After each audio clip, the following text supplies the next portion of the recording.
Assalamualaikum warahmatullahi wabarakatuh. Alhamdulillahirabbil alamin.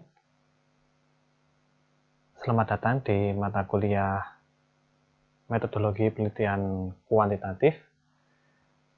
Ya, sebelum kita melanjutkan lebih jauh, terlebih dahulu mari kita awali dengan baca doa bersama-sama. Doa mulai.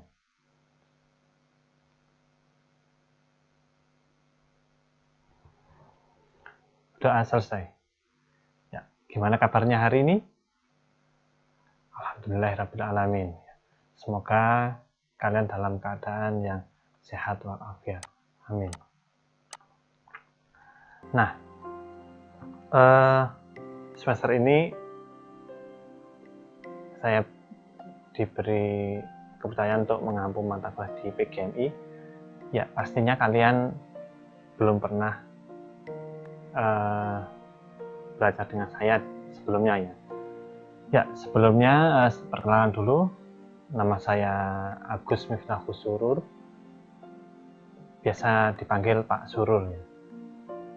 Ya, saya dari Kandangan ya, tepatnya Karangtengah Kandangan.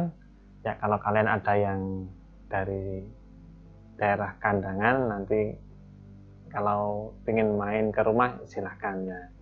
Insya Allah pintu selalu terbuka ya, apabila pintunya tidak tertutup seperti itu. Ya, kemudian saya alumni dari UM Malang.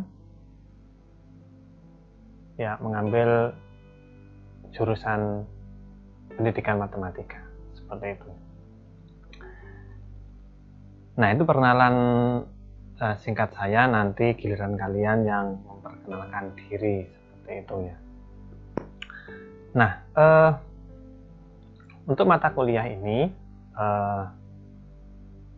pastikan kalian sudah masuk dalam grup yang sudah saya siapkan ya. Ada 2 grup seperti itu ya, di FB dan di e-learning.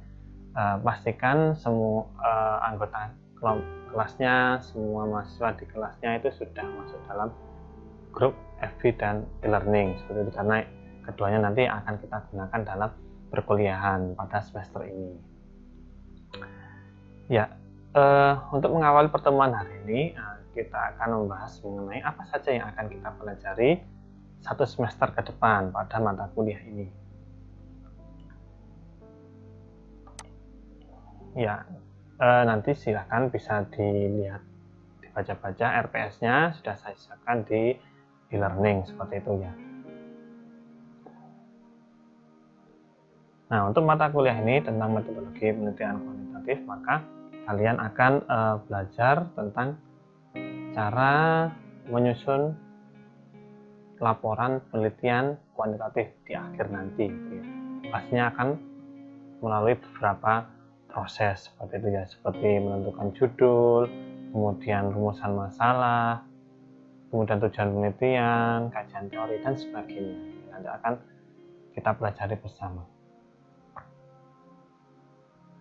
Nah, ini nanti untuk perkuliahan dibagi menjadi 16 pertemuan, insya Allah. Kemudian nanti untuk UTS insya Allah kita laksanakan di pertemuan yang ke-9. Ya, pertemuan 1 sampai 8 nanti insya Allah nanti saya yang main sendiri materinya seperti itu. Kalian tinggal mengikuti saja alurnya. Nah, baru di pertemuan ke-10 sampai dengan pertemuan ke-15 itu adalah presentasi kelompok. Ya, sehingga nanti di kelas ini saya minta bantuan ke ketua kelasnya untuk membentuk menjadi 12 kelompok seperti itu ya. Ya, saya ngikut saja, yang penting kelas bagi menjadi 12 kelompok. Nah, presentasinya nanti saya rencanakan dibagi menjadi 2 kelompok besar seperti itu ya. Jadi 1 pertemuan nanti yang presentasi ada 2 kelompok seperti itu.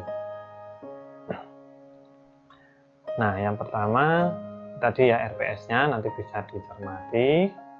Kalau ada yang belum dipahami nanti bisa disampaikan.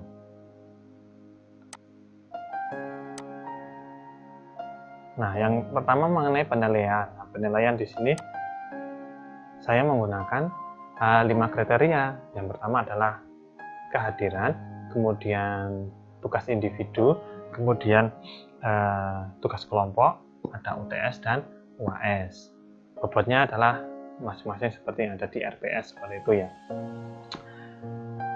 Nah, untuk individu sendiri nanti adalah saya ngambilnya dari keaktifan kalian ketika diskusi atau ketika materi sudah disampaikan.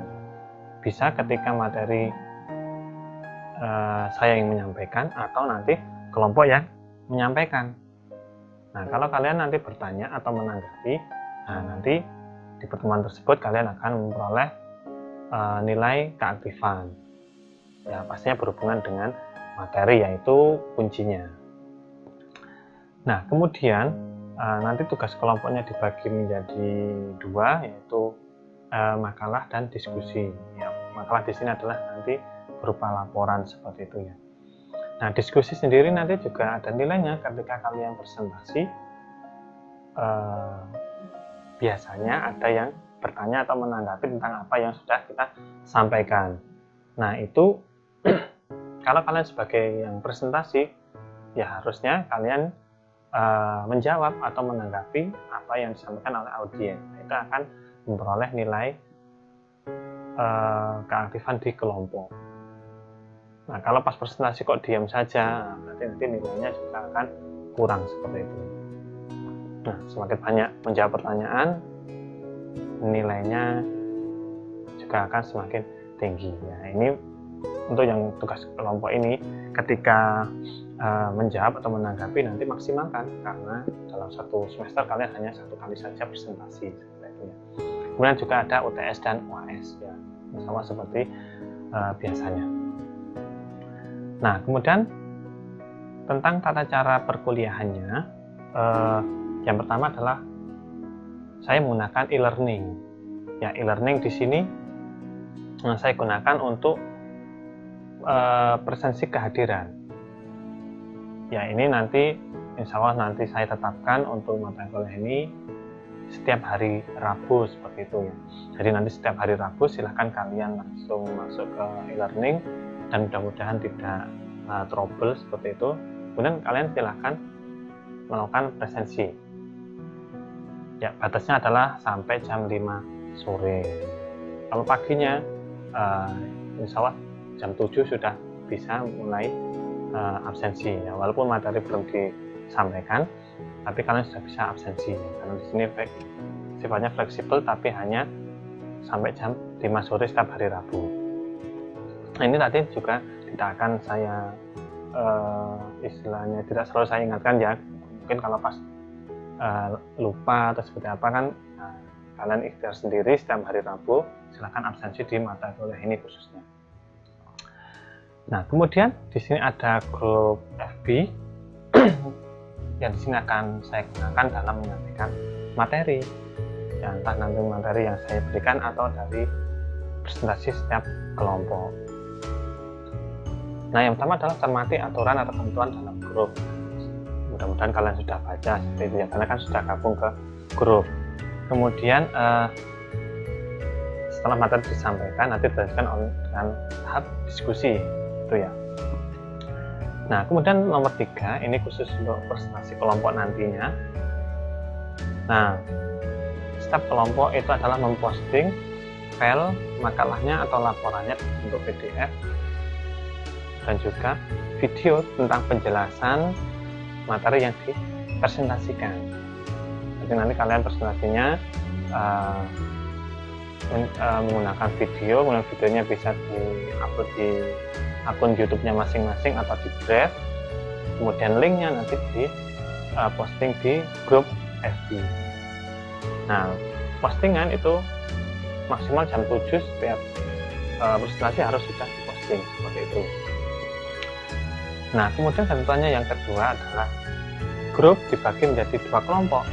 Nanti karena kan ada 12 kelompok. Nah, nanti ada grup 1 itu kelompok 1 sampai kelompok 6. Kemudian grup 2 itu kelompok 1 sampai 14. Nah, ini fungsinya untuk apa? Ya, fungsinya adalah untuk pembagian ketika presentasi kelompok. Nah, setiap kelompok hanya boleh menanggapi postingan dari kelompok yang termasuk dalam grupnya. Nah, nanti ada grup 1 dan grup 2, sehingga kelompok 1 sampai kelompok 6 itu hanya bisa bertanya atau mengomentari dari kelompok 1 sampai 6 itu sendiri. Ya, misal kelompok 1 presentasi, nah kelompok 7 tidak boleh mengomentari dari presentasi kelompok 1 karena sudah ada grupnya sendiri. Nah, di grup itu kalian silahkan maksimalkan, bisa menanggapi, bisa bertanya, penting sesuai dengan materi nanti, supaya nanti dapat nilai keaktifan, seperti itu ya. Nah, kemudian di setiap pertemuan nanti rencana saya ada tugas per pertemuan. Nah, nanti sifatnya adalah kelompok ya, tapi khusus untuk pertemuan pertama nanti tugasnya individu, karena saya belum mengenal kalian ya, siapa saja mahasiswanya. Nah, itu nanti tugas pertama nanti individu, karena salah satunya adalah perkenalan.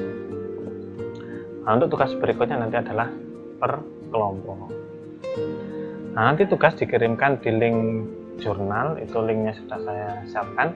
Nah, tapi ketika pembuatan video ini link jurnalnya sedang error seperti itu, jadi tidak bisa saya tampilkan seperti itu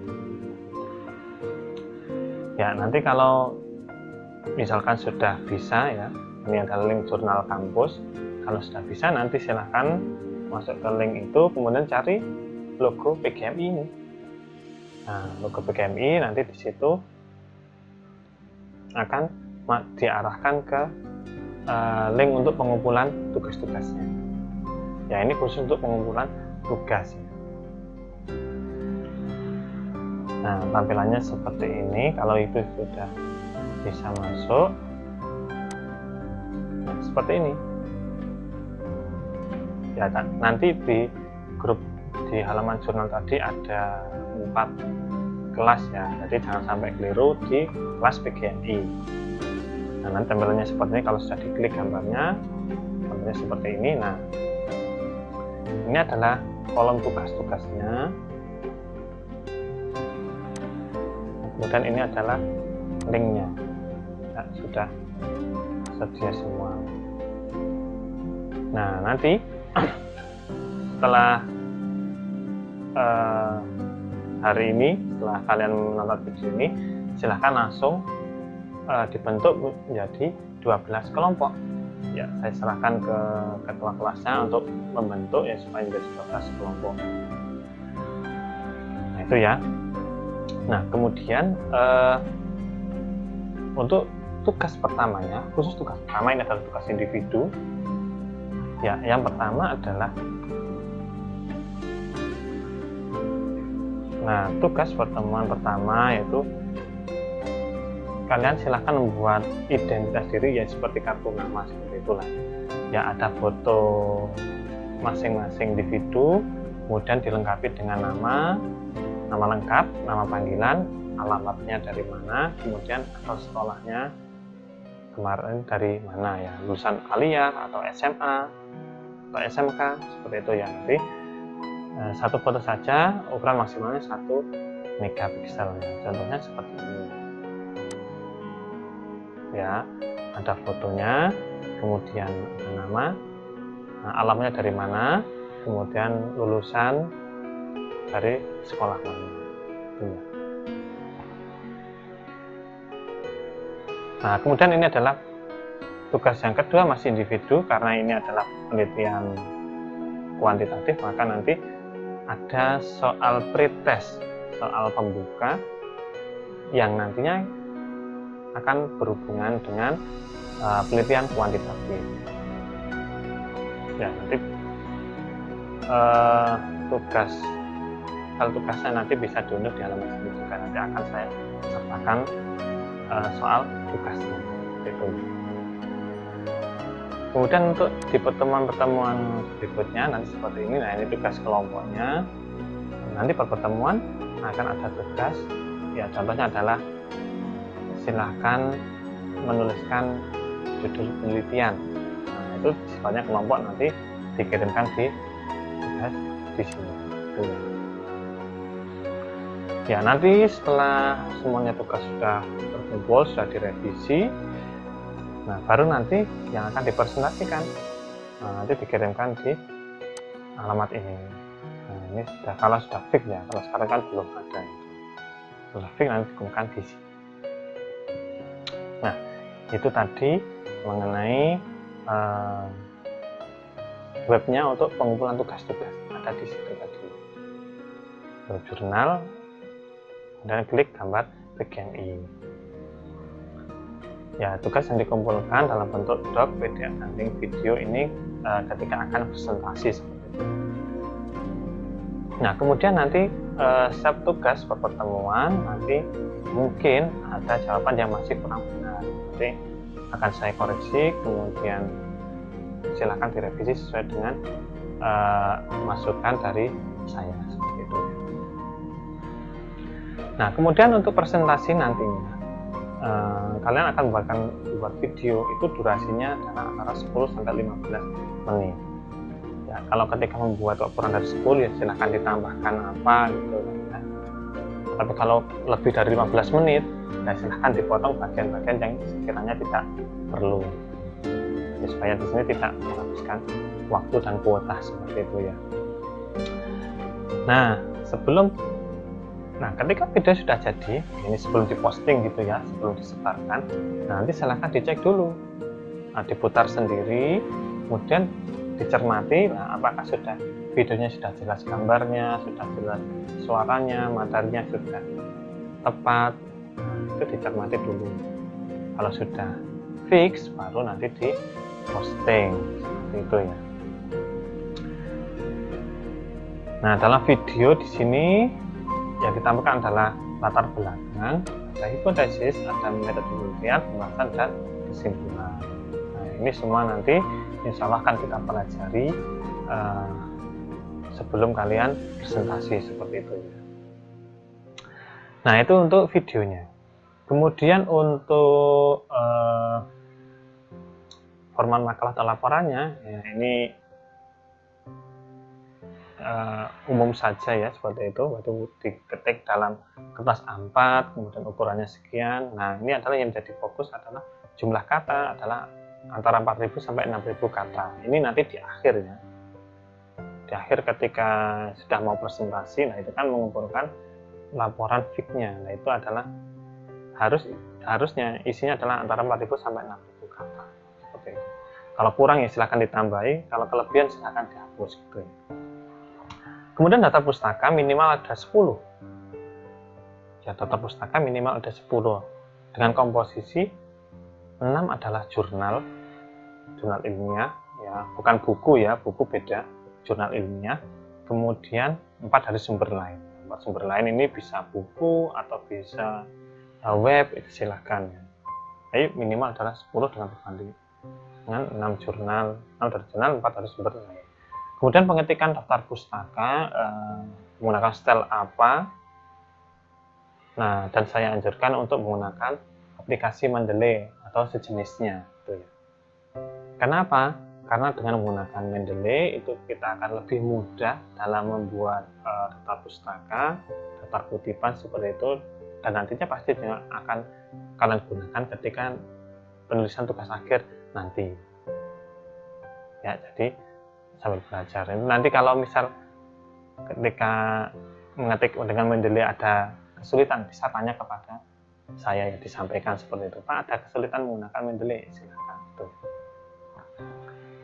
Ya, kalau perlu nanti saya buatkan tutorialnya gitu ya, tentang aplikasi Mendeley. Nah, selanjutnya di sini sudah saya serahkan juga format laporannya. Di sini nanti langsung judul penelitian dan nama anggotanya, tidak perlu cover, kemudian tidak perlu kata pengantar, daftar isi, nah itu nggak perlu ya, langsung judul penelitian dan nama anggotanya. Kemudian isinya adalah seperti ini. Nah, ini sudah sampai kesimpulan ya. Format ini adalah format hampir mirip dengan tugas akhir yang insya Allah akan kalian kerjakan di semester 8 nantinya. Nanti formatnya kira-kira seperti ini. Nah, kemudian di akhir nanti daftar pustaka dan juga ada lampiran. Nah, lampiran di sini nanti ada dokumentasi objek penelitian ya. Nanti tugasnya, salah satu tugasnya adalah kalian adalah menentukan objek penelitiannya, ingin melakukan penelitian di mana. Gitu. Kemudian ada dokumentasi objeknya. Kalau sekolah ya sekolahnya difoto, kalau di rumah ya rumahnya difoto, kalau siswa ya siswanya difoto, seperti itu. Kemudian nanti juga ada penyebaran instrumen. Instrumennya mungkin berupa angket ya, kuesioner. Nanti pasti akan kalian sebarkan. Itu disebarkannya kemana saja. Nanti kalian sebarkan bukti pengambilan datanya, penyebaran instrumennya, seperti itu ya. Nah, ini penjelasan mengenai RPS ya. Nah, kemudian kita lihat tata cara diskusi kita menggunakan grup FB ya. Nah, di sini sudah ya bisa kalian masuk sendiri. Nah, ini misal ini adalah materi saya yang saya sampaikan. Nah, kemudian kalau kalian ada pertanyaan, nah silahkan klik kolom komentar ini. Nah, komentar, kemudian langsung ketik namanya dulu ya, nama, kemudian pertanyaan. Nah, nama, kemudian pertanyaan. Gitu ya. Nah, kalau bisa ini karena FB adalah umum digunakan oleh orang lain. Untuk semester ini yang punya FB aktif, silahkan namanya di rename menggunakan nama aslinya ya. Biasanya kan ada yang namanya main-main seperti itu ya, nama lucunya atau nama apa itu ya. Nah, silahkan di rename nama aslinya supaya nanti mudah ketika saya menilai siapa saja yang aktif pada perkuliahan, seperti itu. Jadi nama pertanyaan.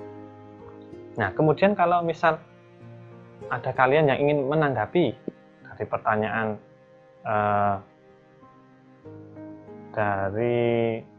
atau tanggapan dari audien lain, nah silahkan nanti kalian tidak mengetikkan di tempat yang baru ini, tapi langsung di tempatnya. Nah, langsung di sini kan ada tombol reply-nya. Saya bukakan contohnya.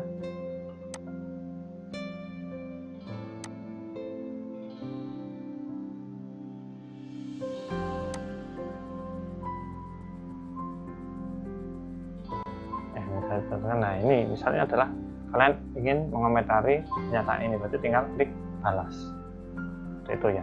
Sehingga nanti dalam satu pertanyaan atau satu tanggapan itu beruntut sampai tuntas. Nah, nanti kalau ada pertanyaan baru yang membuat komentarnya baru.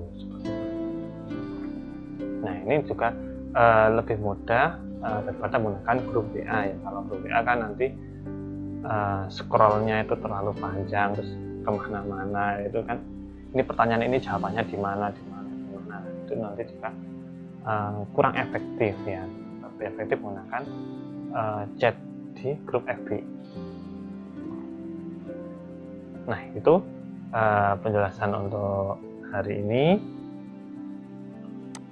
Ya, apabila ada pertanyaan seputar RPS atau penjelasan saya ini, ya silahkan disampaikan di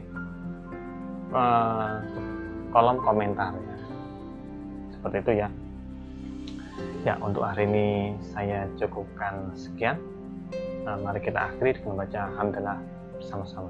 Alhamdulillahirabbil alamin. Ya, kurang lebihnya mohon maaf. Saya akhiri. Assalamualaikum warahmatullahi wabarakatuh.